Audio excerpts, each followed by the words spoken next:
Hi Aries, this is Jav. Welcome pa sa ating channel. At ito ang inyong daily gabay tarot reading. Kung naka-resonate kayo, comment down. Kung hindi kayo naka-resonate, ibigay niyo po sa iba kasi general reading po ito. This is for you, Aries.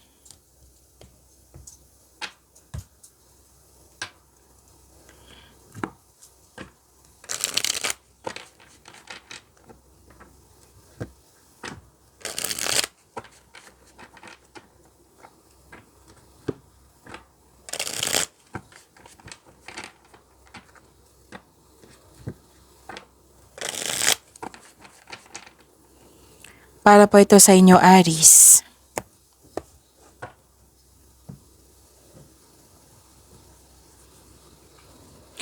Maraming salamat po sa inyong patuloy na suporta at maraming salamat din po sa mga hindi nag-skip ng ads.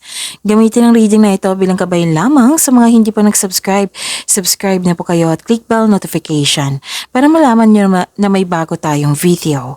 Para sa mga gusto magpa-reading, comment po kayo ng personal reading. Again, comment kayo ng personal reading and check my reply sa comment section. Spirits Guide, mga ganap pa para kay Aries. I need 3 cards po.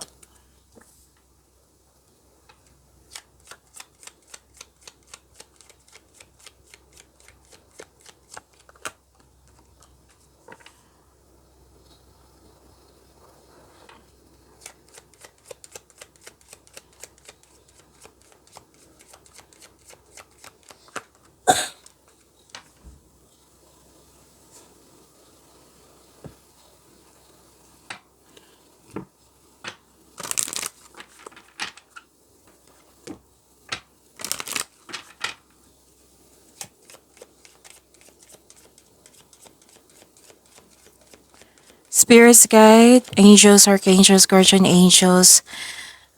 Message pa para kay Aries. I need 2 cards po.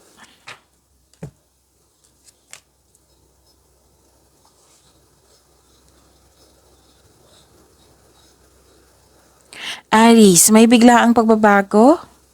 Oo, may isolation din ako nakikita dito. Gusto nyo mapag-isa para makapag-isip, makapagpahinga, at magpagaling. May separation ako nakikita dito. Pwedeng space ito. Pwedeng tampuhan. Pwedeng literal na separation. Separation of responsibilities. Separation na kailangan magkaroon ng long distance relationship. Pwede din na end of contract. Pwede din na closure. Or tumiwalag or umalis. May malaking okay. May inasikaso kayo sa malaking building or schedule ito.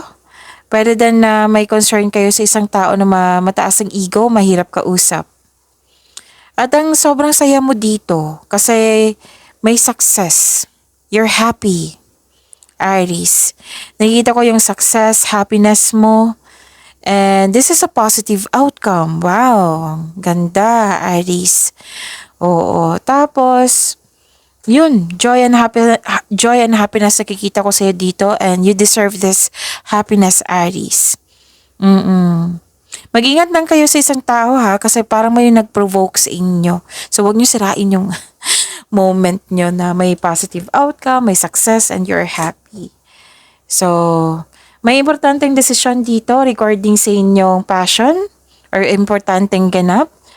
Or yun nga, may nakita kong importanteng desisyon dito.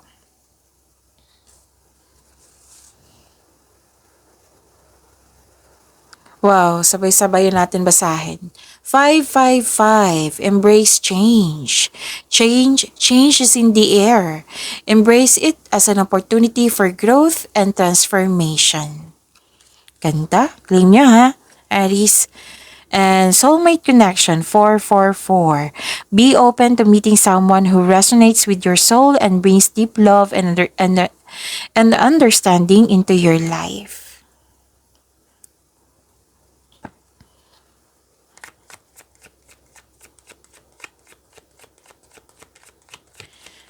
Spirits Guide, ano po yung energy ni Aries?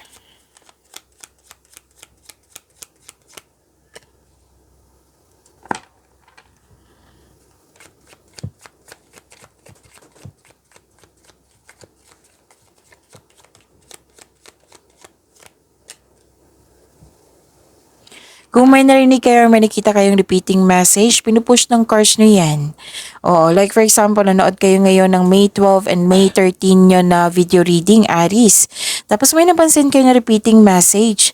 Yan po yung pinupush ng cards nyo na kailangan yung bigyan ng atensyon, solusyon at aksyon kung maaari po. So ano yung energy ni Aries? Okay, so this is makinig kayo sa inyong intuition.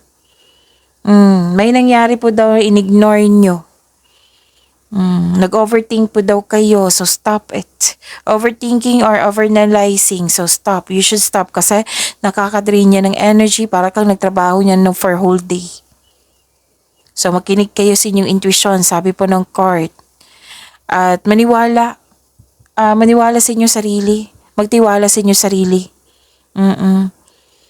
So may nangyari na ayaw mong alamin or ayaw mong tanggapin or ayaw mong harapin.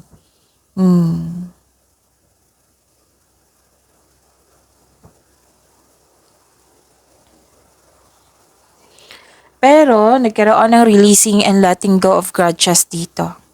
Actually, may gustong bumalik sa nakaraan. Pwedeng kayo ito or may literal na bumalik sa inyo or naalala nyo ang nakaraan. Mag-ingat din kayo sa isang tao kasi may gustong kunin siya sa iyo. Pwedeng information, things, opportunity, tao ba? Kaya mag-ingat kayo sa kanya. May taong ayaw mag-give up dito and this card tells you to release old grudges in order to move on. May pagpatawad na mangyayari po. Naalala ko to na may maghingi na sorry sa inyo kahapon. It might be this is the reason na may forgiveness. Kung ayaw mong siyang kausapin, kung tao ito ha, kung ayaw mo siyang kausapin, then you can forgive this person through your mind and heart. Gagawin mo ito para sa peace of mind mo.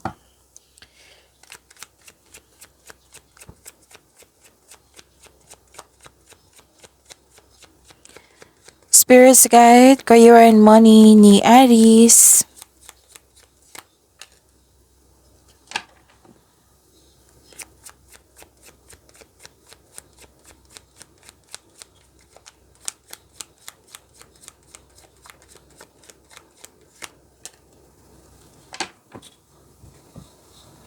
Sa career and money niyo po, ang ganda. This is wealth, this is family, this is inheritance. This is completion of cycle. Makakatanggap ka ng mana, pension, retirement, or masaganang ani ng buhay.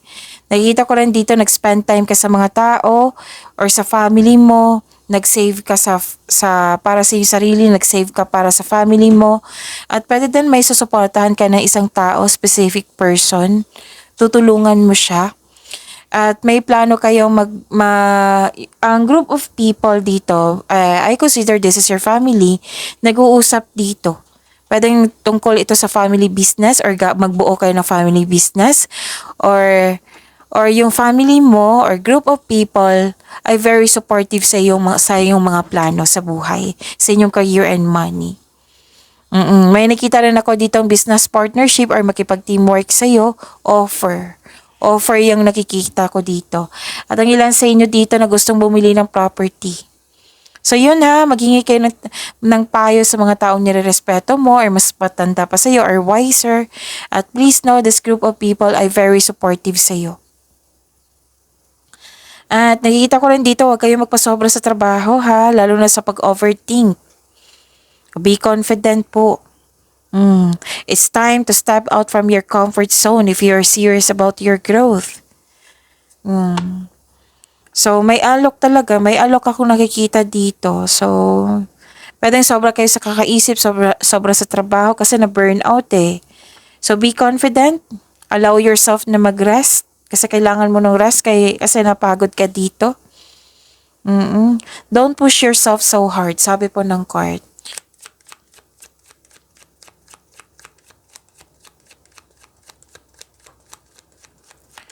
Spirit Guide, Love Life, Self-Love, Partnership, and Romance ni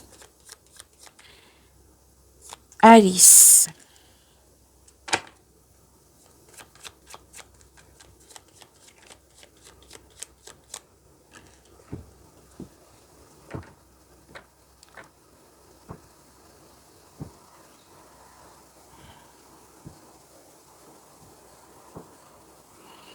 So this is, burnout, pressured, exhausted ka. Parang may pinipilit kang matapos dito or pinipilit na ma-achieve. Oo. So sabi ng card dito, subukan kunin mo lamang kung ano ang maaari mong kunin. Tapos wag mo daw kayo maniwala sa intriga. So mag-ingat din kayo sa taong manloloko. Pressured ka dito eh. So don't push yourself so hard. Whether single ka man ha, sa mga relasyon sa buhay mag-asawa dyan.